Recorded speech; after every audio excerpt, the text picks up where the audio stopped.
العالمين والصلاة والسلام على سيدنا وحبيبنا ونبينا محمد وعلى آله وصحبه أجمعين. صلوا على رسول الله. اللهم صل وسلم وبارك على سيدنا محمد صلاة تفتح لنا أبواب الرضا والتيسير وتغلق بها عنا أبواب الشر وتعسير. أنت مولانا فنعم المولى ونعم النصير. اللهم إنا نسألك علما نافعا ورزقا طيبا وعملا صالحا متقبلا يا رب العالمين. اللهم فقهنا في الدين وعلمنا التأويل.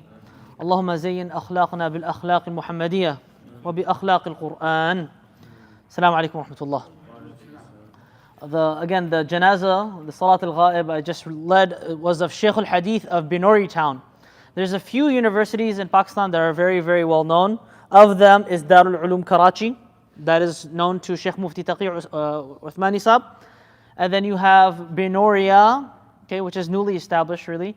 And then you have Binori town, which is a very, very old and well-established university and madrasa, where I had the chance to visit. And all you see there when you go is just hundreds of students doing tahfiz, memorizing Quran, wearing white shalwar kameez, very, very, small little children, up to men, grown men studying. And I got the chance to sit in one of their Dawrat al-Hadith classes and also visit Maulana Chishti Sahib, Abdul Halim al-Nu'mani, who was of the, really at that time was of those mashayikh of the highest asanid. He was, I think in his 90s when I got the chance to visit him. And mashallah, he was still leading, think about it, a man who's in his late 80s, 90s, who's very, very old, and he was still day in and day out serving hadith, serving the students.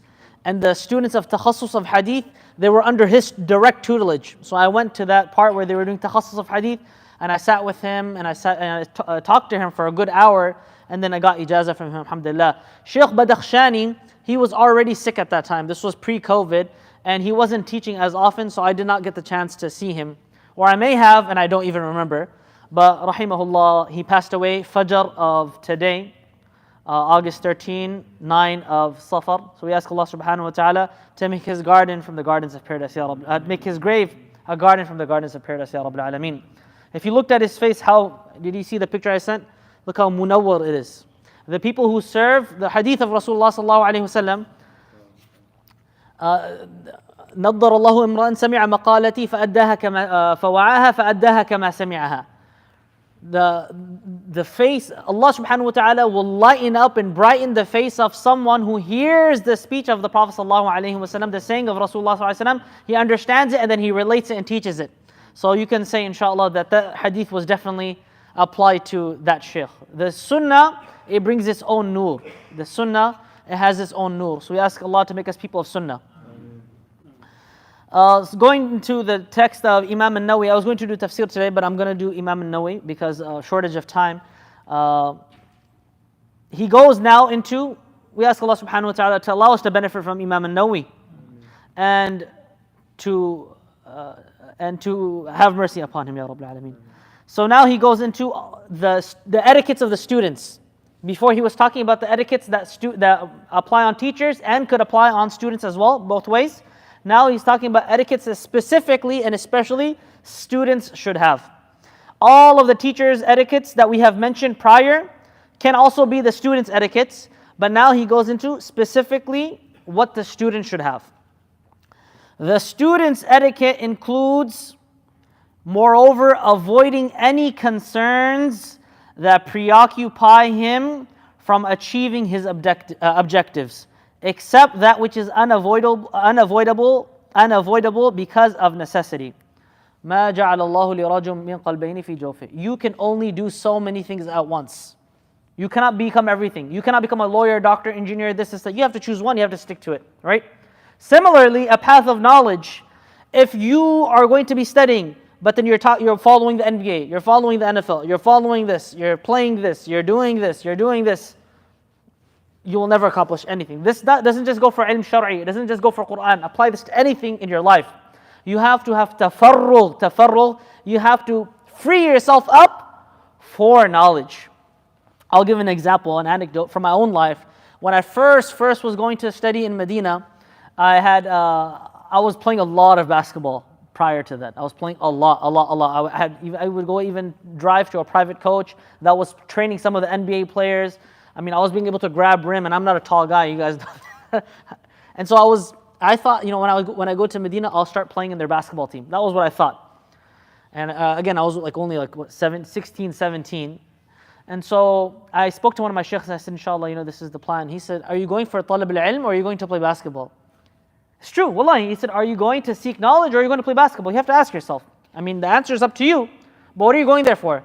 And as soon as he hit that, I was like, subhanAllah, I'm obviously going to seek knowledge, and you can't juggle so many things. The students that go and play on the basketball team, by the way, they end up having to travel every other week, skipping classes, and they just keep getting check marks from the teachers. Don't think that it just applies over here in the high school. If the kids are on the football team, khalas, they just keep getting passed, right? Over there as well, same thing. If you are on the basketball team or one of the athletic teams, it's a university, you have tens of thousands of students, then when are you going to study? When are you going to be with the shuyukh? Nafi. So you have to be mutafarriq, And so that advice, as soon as I heard it, I applied it, alhamdulillah. And I benefited because of that. One advice can really change a person's life. Another thing, to avoid any concerns that preoccupy him, and I've seen many people, they suffer in this regard, is that when a person gets married, they have to be very careful as to who they marry. Because some women, they'll be understanding and they'll realize this man, he has a vision, he has an objective. This is what he wants to accomplish. He has something that he's aiming towards. So I'm going to not be in his way and I'll aid him. And she'll realize and she'll recognize that we're not going to be getting the this, the that, the this, the that, because his vision is clear. Now, if you marry someone and your vision isn't aligning with them, then the mashakil zawjiyah start to happen. Then problems start to happen. Why aren't you spending time with me? You're always doing this. Why aren't you spending time with the kids? You're always doing this.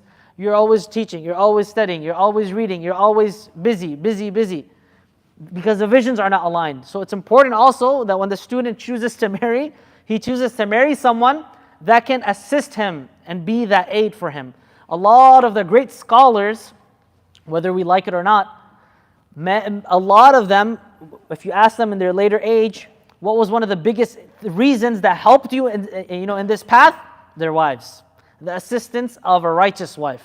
So that's why it's very important. And we just had that lecture recently as well about what to look for in a spouse, and then from Sheikh Salim and Sheikh Umar Sharif as well. So that's also a very important thing. Not to busy themselves with the phone, with this, with that. You can only have one focus. Are you going to be watching all of the games and all of this? Your mind can only process so much in one day. If you fill it with stupid information all day long, and then when it comes time to study, you think it's going to go inside, it's not. Your mind has to be open and free.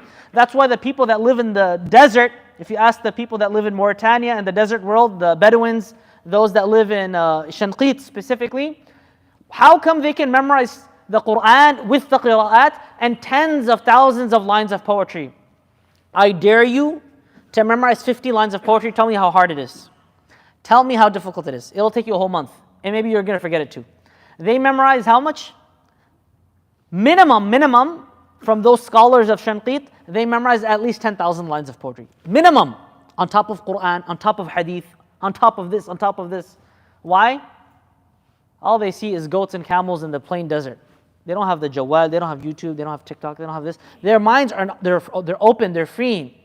So when a person is always processing things, they don't have the ability to be then investing into ilm. So tafarruq is definitely necessary. So even if you ask yourself, why can't I memorize Quran? Why can't I do this?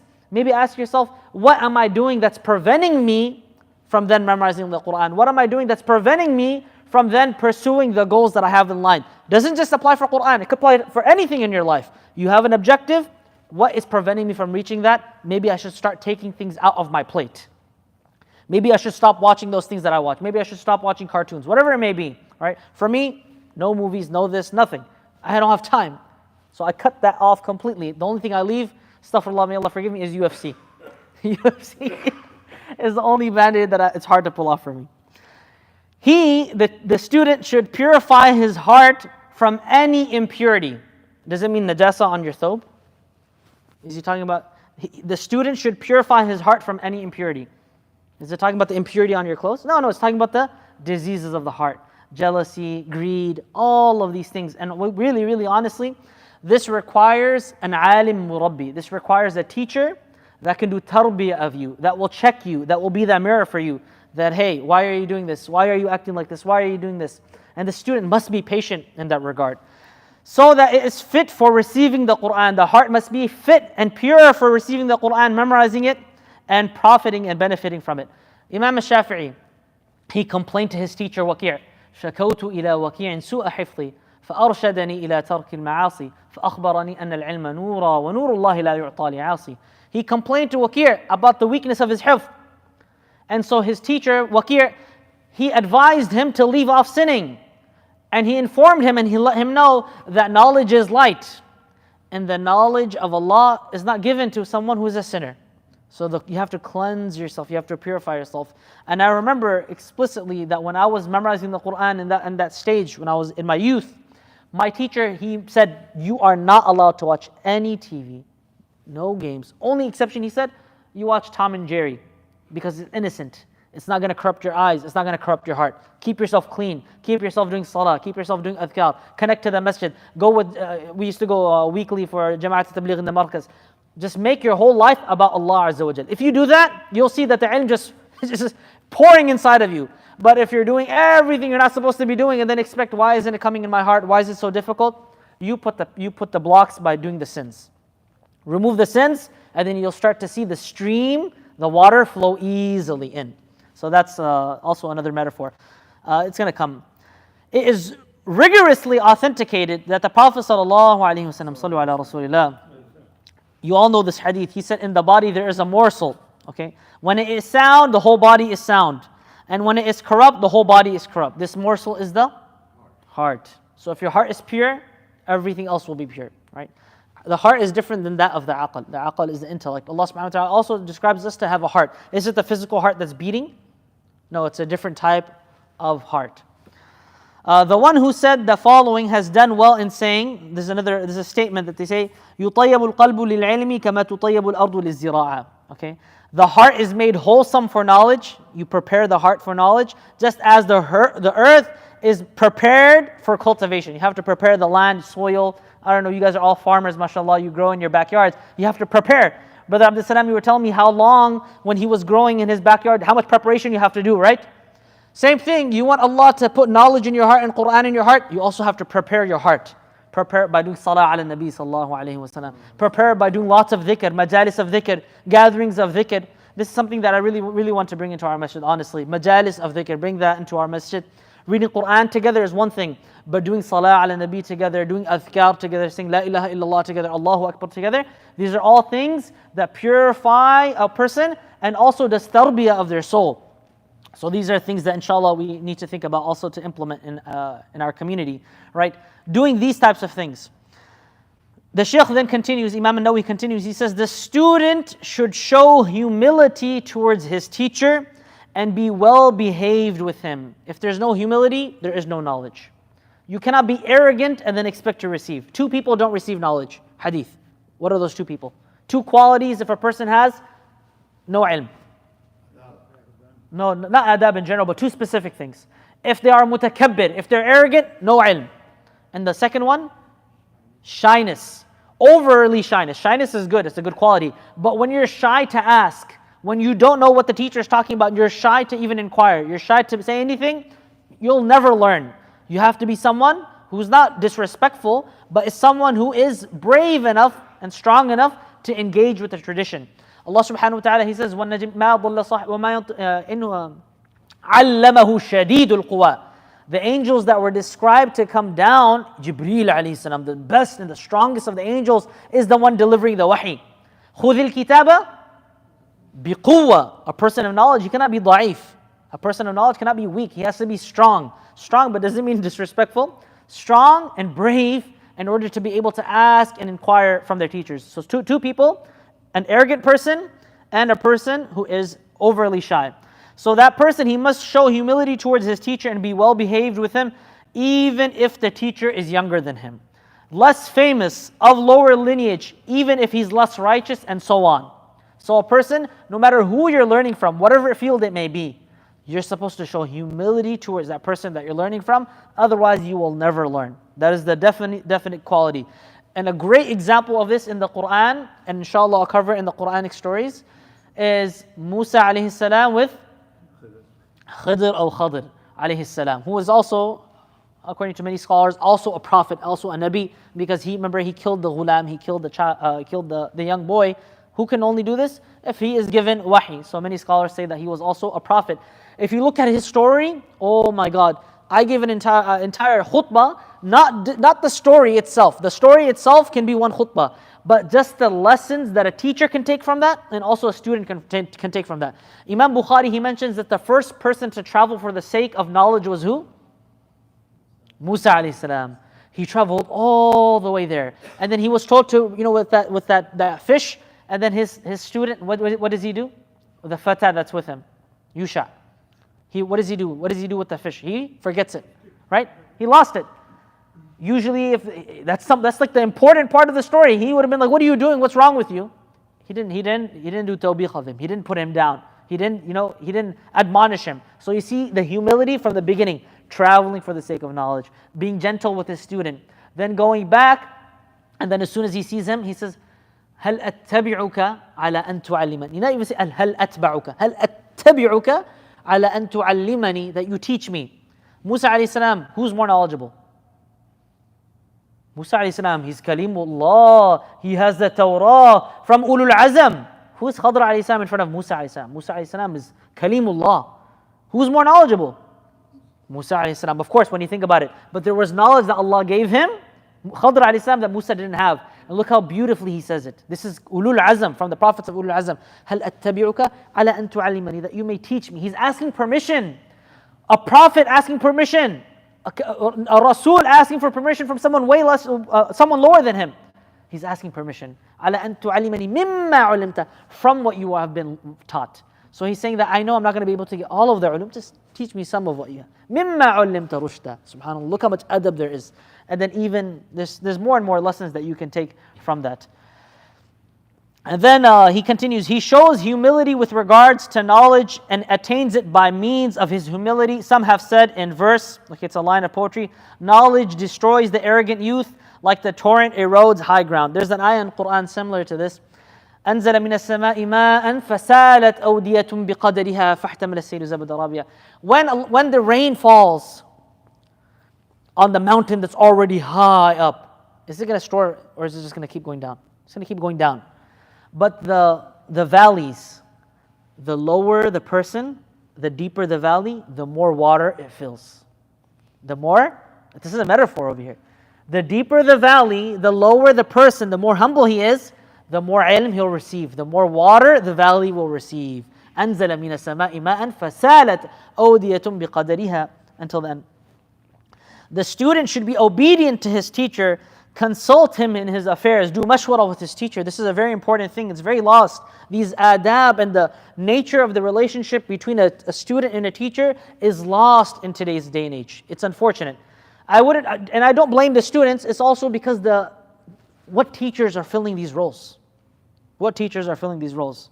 So the teacher, he's going to act as consulting him in his affairs, and the student should then accept his opinion. Not blindly, of course. You also, Allah subhanahu wa ta'ala created you with your own senses. You do mashwara, and then you see what fits best and what not. And the teacher that is good, he's never going to impose himself. The teacher doesn't need to impose himself. He knows that if I'm giving good advice, the student is going to follow me anyways. Right? No need to impose and then be angry if the student doesn't follow you. You shouldn't do that either. An ill person who is rational accepts the person of a practiced and sincere physician. I get sick, I go to Dr. Junaid, I go to Dr. Jahal Islam, I have this ailment, what do? They tell me take this medicine, take this. I don't go, no, I don't agree with you, this is not right. And then I go check Sheikh Google, Chat GPT, I don't know what else, and then start to do debate with you. No, I don't know anything about medicine. I need to ask, I have a sickness, I go to you. If that applies to physical ailments, then that should be even more when it comes to the spiritual ones. That if you have something that you need help with, you go and you ask for help, and you go to the shaykh, you go to the alim, and then you seek that assistance, you seek that mashwara. And then you don't go, but Islam QA says this, but I saw on Google he said this, but Sheikh Fulan said this, and Sheikh YouTube said this. Don't ask me. then don't simply, if you trust another doctor, go to the doctor you trust. But if you're going to come to someone, then come with a pure heart and a clean intention. We ask Allah subhanahu wa ta'ala to make us true students of Quran and to allow us to then teach it as we should. Ya Rabbil Alameen. اللهم اجعلنا من أهل القرآن الذين هم أهلك وخاصتك وصل اللهم على سيدنا وحبيبنا ونبينا محمد وعلى آله وصحبه وسلم. السلام عليكم ورحمة الله وبركاته. Please keep Dr. Shahidul Islam in your du'as, inshallah. Please do, inshallah. Allahumma ighfir lahu ya Rabb.